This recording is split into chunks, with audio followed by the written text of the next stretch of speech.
Thanks so much. I should say I'm a historian of Canadian politics, so this is a great honor. I'm very pleased to be here, but I'm not here to speak about the history of Canadian politics, sadly. I am here to speak about a survey I did with a data analyst from Concordia University about university professors, their political opinions, their attitudes towards academic freedom, and towards diversity. And the news I want to bring you, and this has been slightly preempted by the other witnesses, is that federal funding agencies, federal research agencies, the Canada Research Program, are at the moment ignoring the single biggest and most egregious diversity problem in higher education, and that is viewpoint diversity.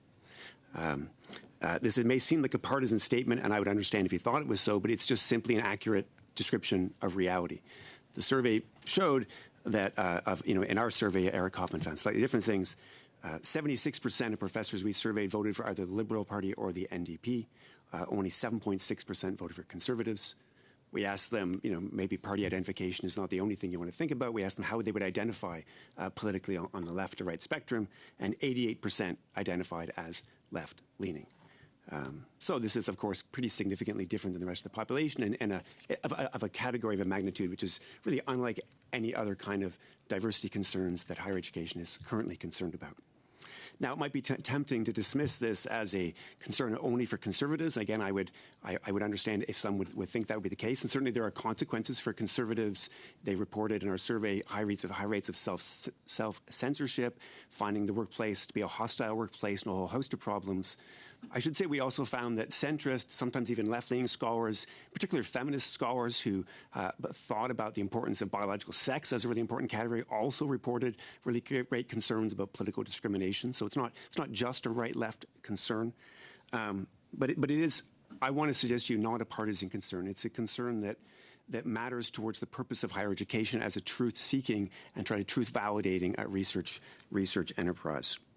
I think that the lack of viewpoint diversity significantly damages the purpose of higher education, which I greatly support. How does it do this in practice? Well, first of all, it just reduces the effectiveness of peer review. John Stuart Mill said, "He who knows only his own side of the case knows very little." Peer review is supposed to give you the best criticisms by the most knowledgeable people who are going to be most critical of your work. You don't have to change your mind just because you face that criticism, but you will know your side and be much more robust by knowing that. The fact is that a university higher education sector which is so devoid of divergent opinions prevents this from happening. There are other concerns. Self-censorship as well makes this even worse. So the small numbers of Conservatives and academics who are there reported to us that almost half of them were too frightened to have their colleagues even know their politics. Right? So the ability of them to actually effectively do peer review, especially in the social sciences and humanities, is greatly diminished. This leads to what some social psychologists call reputational cascades. And this is a process whereby information that is untrue or at least partial or inaccurate can be accepted in certain groups as accurate if those who have alternate viewpoints don't speak up and aren't able to speak up. Right? So this is a major concern. It also brings us a problem. That is, as they say, an institution that lacks viewpoint diversity in the way that higher education does also leads to the possibility of group polarization.